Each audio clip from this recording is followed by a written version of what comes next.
Eu nasci no contexto da igreja evangélica, a igreja batista. Quando adolescente, eu tenho uma experiência mais profunda assim, com o evangelho, começo a pregar em tudo quanto é canto. E ali despertou em mim essa dimensão da vocação pastoral, nunca associada à autoridade, hierarquia ou poder. Para mim, sempre esteve associada a uma dimensão de serviço, compromisso com a justiça e compartilhar o evangelho. Então foi no contexto da minha adolescência, dentro da igreja, que eu me senti despertado para essa dimensão pastoral, olhando muito e tendo muito como referência, por exemplo, Martin Luther King, e no campo católico, Frei Beto, Frei Tito, a irmã Dorothy, as minhas referências. Então eu tomei aquilo como uma paixão para a minha vida e fui fazer seminário. Esse lugar que você estava já era progressista ou ainda era um ambiente conservador? O ambiente meu de origem é conservador. Vivi muitas coisas bonitas ali dentro, de amizade, de afeto, de companheirismo. Mas chegou uma hora que eu já não conseguia mais respirar teológica e existencialmente ali dentro. Então tem um momento ali de ruptura conciliada, digamos assim, em que eu vou dirigir uma congregação e essa congregação se torna uma igreja que hoje é a igreja da qual eu participo e que eu pastoreio, mas era um ambiente conservador. Quando eu vou fazer seminário, meu seminário já tinha uma tendência mais progressista. Também vou estudar ciências sociais na UF, então eu começo a reelaborar o conteúdo da minha fé e entrar em conflito com a minha própria igreja. E, de fato, não consegui sobreviver ali muito tempo. E daí, qual foi o próximo passo? Você criou uma sua? Então, na verdade, foi tudo dentro de um rito formal. Eu, como seminarista, eu fiquei responsável pela plantação de uma nova igreja. E a galera que me acompanhou partilhava dessa mesma crise, de como lidar com o conservadorismo da igreja, como resgatar a essência mais emancipadora do evangelho. A gente queria discutir a pauta racial, a pauta de gênero, a pauta da justiça social que a gente via pulsar no evangelho, mas via a igreja muito indiferente. Então o próximo passo na época acabou sendo esse, da congregação se estruturar, crescer e se tornar autônoma. Virou a igreja batista do caminho, que é a igreja que eu pastoreio. E Henrique, o que é ser cristão para você? Simples pergunta, hein? Ser cristão é ter Jesus Cristo como Deus encarnado e referência máxima e absoluta de um amor ético-político que nos compromete com a vida, com a dignidade humana, especialmente com os corpos oprimidos. Ser cristão, então, é um discipulado, é seguir os passos de Jesus Cristo de Nazaré. E esses passos têm a ver com vida plena compartilhada, tem a ver com inquietude diante de tudo aquilo que é injusto e maltrata a vida. Ser cristão é chorar a dor do mundo por encontrar na dor do mundo o nosso próprio mundo de dor. Ser cristão é perceber o grito de Deus no rosto daqueles e daquelas que sofrem. Ser cristão é ter como utopia o reino dos céus, mas entender que esse reino dos céus se sinaliza na terra concreta, onde homens e mulheres vivem. É por aí a descoberta de caminhar com Jesus. Mais ou menos 90% da sociedade brasileira se diz cristão, tipo os católicos e os evangélicos. Sim. Só que esse discurso cristão acabou se tornando uma coisa conservadora e o que foi o que elegeu Bolsonaro e toda a representante de extrema-direita. O que você acha que se transformou desse discurso de Jesus para o que é hoje? Isso faz muito tempo. Na verdade, o evangelho nasce na periferia entre os pobres, os maltratados. E os primeiros séculos continuou sendo uma experiência religiosa muito popular, muito periférica. No século IV tem uma virada histórica muito grande para essa religião, quando o evangelho, ou o cristianismo então nascente, deixa de ser uma religião popular e é abraçada pela institucionalidade, pela oficialidade do Império Romano, vira religião do Estado. Então, esse é um marco que tem consequências profundas sobre a interpretação da vida de Jesus, a interpretação sobre a Bíblia, a interpretação sobre poder, sociedade, configuração das relações humanas. O que eu quero chamar a atenção é que essa virada conservadora já aconteceu há muito tempo, quando o cristianismo hegemônico se tornou oficial, institucional, amante do poder e da doutrina.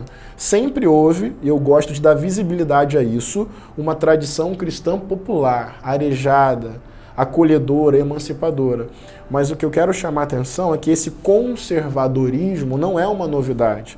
Afinal, foi dentro da lógica do cristianismo oficial que teve as cruzadas sanguinárias e genocidas, a colonização racista e escravocrata da América, a dizimação de povos indígenas, apoio a ditaduras civis militares no século passado. Então, não é uma novidade ver o cristianismo capturado por um discurso de poder que nada tem a ver com a sua origem social, histórica, na pessoa de Jesus de Nazaré.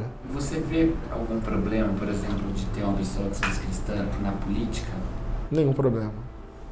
A questão, definitivamente, para mim, não é essa.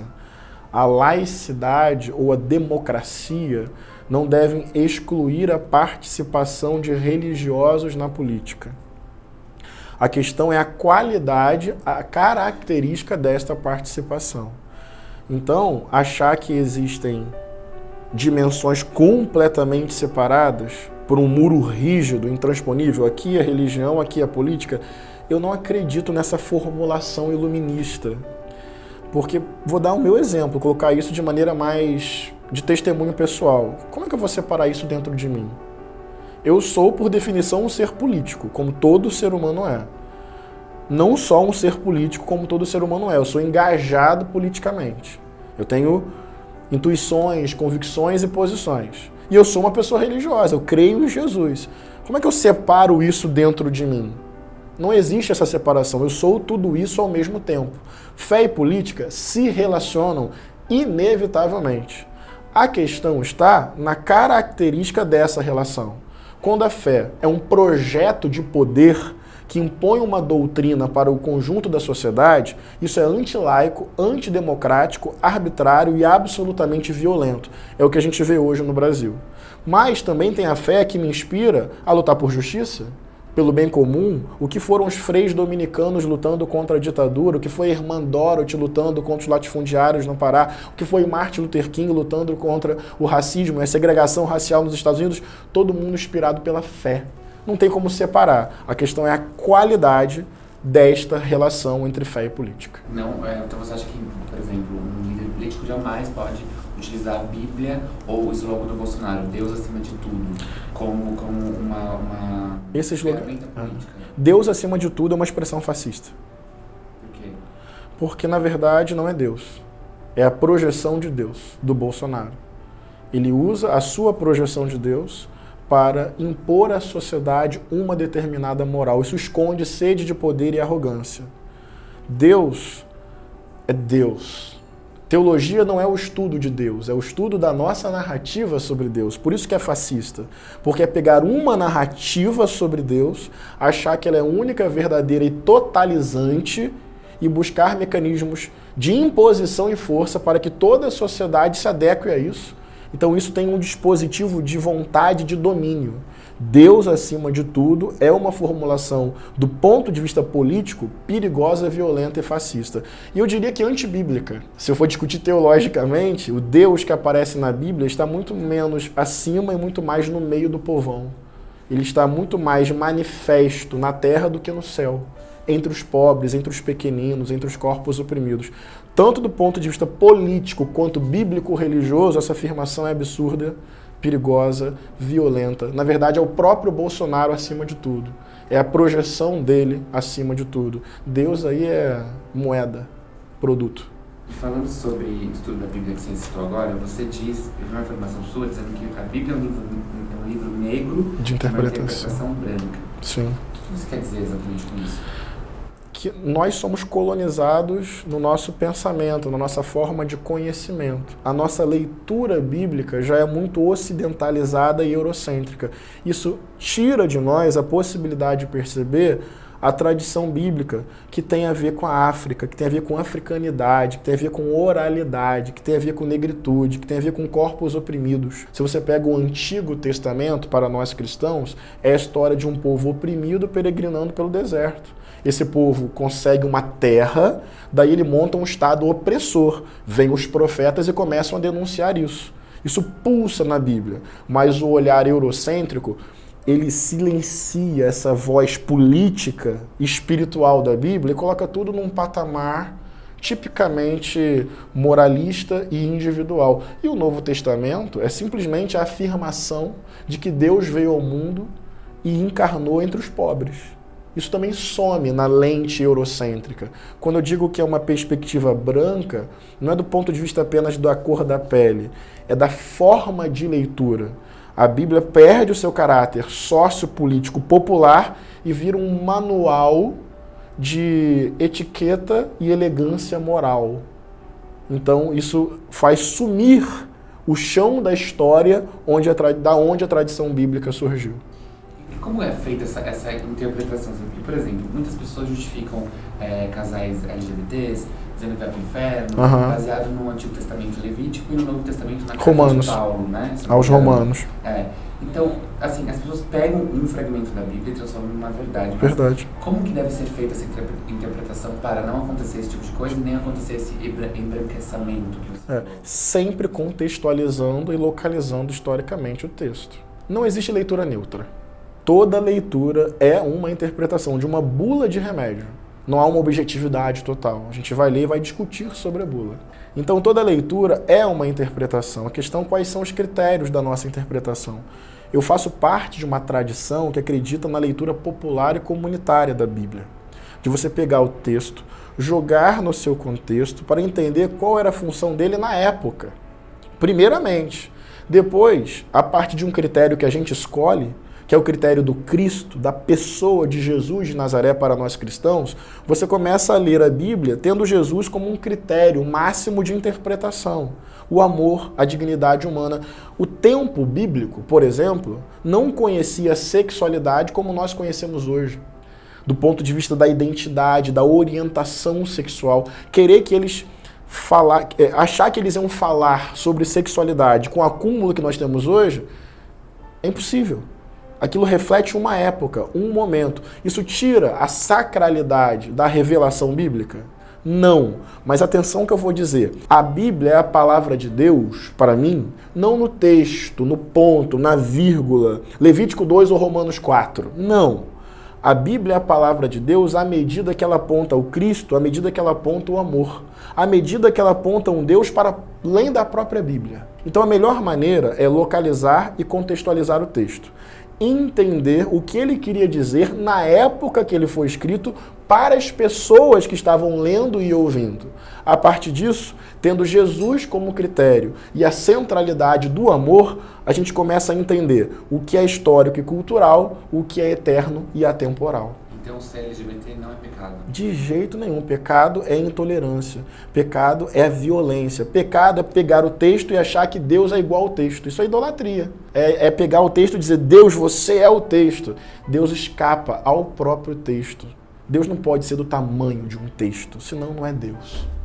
E recentemente a gente teve um caso que a atriz Renata Carvalho, ela é trans, minha amiga, interpretou Jesus. Sim. Né?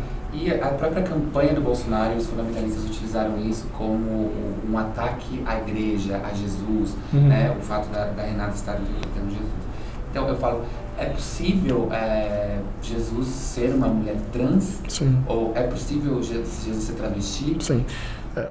O que ataca Cristo é o fato de uma trans ou uma travesti no Brasil ter uma expectativa de vida de 35 anos. O que ataca o Cristo é esse país ser o país que mais mata trans e travestis no mundo. É aí que Cristo está sendo ofendido. Quando uma pessoa é violentada, agredida e morta por ser quem ela é. Não está na sua orientação sexual, na sua identidade de gênero. Está naquilo que mata, naquilo que violenta, que tira a liberdade de ser. O que deveria fazer a igreja ficar assim, meu Deus, está tudo errado, é saber que a expectativa de vida de uma trans no Brasil é de 35 anos, por causa de violência, de vulnerabilidade social. Então, respondendo mais objetivamente a sua pergunta, tem um texto, salvo engano, em Mateus, capítulo 25, que Jesus, que era um grande contador de história, com uma imaginação muito grande, ele imagina o chamado fim do mundo, ou a chegada do reino dos céus. E ele fala assim, olha, vocês vão estar do meu lado, Vocês que quando eu tive fome me deram de comer, sede me deram de beber. Quando eu estava nu, vocês me vestiram. Quando eu estava preso, vocês me visitaram. Quando eu era um forasteiro, vocês me acolheram. Daí, os justos dizem assim no texto: mas Senhor, quando foi que nós te fizemos estas coisas? E Jesus responde: quando vocês fizeram a um destes meus irmãos, vocês fizeram isso para mim mesmo. Ou seja, quais as imagens que Jesus escolheu para se identificar? Fome, sede, nudez, privação de liberdade, ausência de um lugar para viver. São imagens todas sentidas no corpo e todas fruto de algum grau, de algum tipo de violência e de opressão. Qual o recado que Jesus dá para os seus discípulos? Quer me encontrar? Quer me ver? Quer me achar no mundo? Eu estou transparecendo no rosto daqueles que sofrem. A partir deste texto bíblico, eu posso dizer, sim, que Cristo é uma trans, que Cristo é uma travesti, que Cristo é uma mulher negra, que Cristo é um indígena, que Cristo é um quilombola, que Cristo é um refugiado, porque ele está aparecendo nos corpos oprimidos da história. De onde eu tiro isso? De um manual de esquerda? Não, da Bíblia. De um testemunho de uma história contada pelo próprio Jesus de Nazaré. E aproveitando que você falou isso, naquela época não existia essa definição, mas você acha que na definição de hoje Jesus era um homem de esquerda? Que pegadinha. Eu não gosto de usar essa afirmação porque ela é anacrônica e como você mesmo adiantou. Não existia a formulação esquerda e direita. Eu creio de verdade que o Evangelho é maior do que essas formulações. É a revolução das revoluções no coração do ser humano. Então eu não gosto de usar essa categoria, até porque eu sei que ela pode me dificultar conversar com um monte de gente. Mas o que eu posso dizer é que tem um conteúdo ético, político muito evidente na vida de Jesus, mas muito evidente. Compromisso com os pobres, denúncia do acúmulo de riquezas, celebração da diversidade, denúncia de um poder tirano e violento do Estado. Então eu vou assumir a responsabilidade. Eu, Henrique Vieira, olhando para a vida de Jesus, vejo princípios ético-políticos que me colocam num campo da esquerda. Essa é minha escolha, como muitos irmãos e irmãs fazem. Não quero dizer que Jesus era. Eu sou de esquerda porque a minha fé cristã me faz ficar mais próximo da narrativa de mundo e da perspectiva de sociedade da esquerda. Uma esquerda ampla, democrática, pautada nos direitos humanos, na radicalidade da democracia e da diversidade.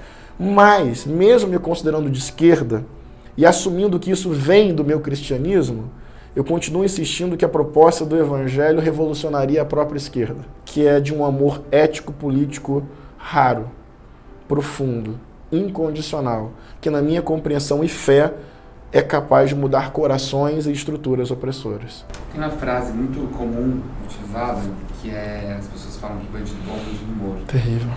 E Jesus na época foi preso, torturado, por ser considerado um bandido. Então, você acha que essas pessoas que falam isso, de uma certa forma, elas estão atacando a memória de Jesus? Ah, com certeza, não tem nada a ver com o Evangelho, né? Jesus rejeitou a pedra que condena pessoas.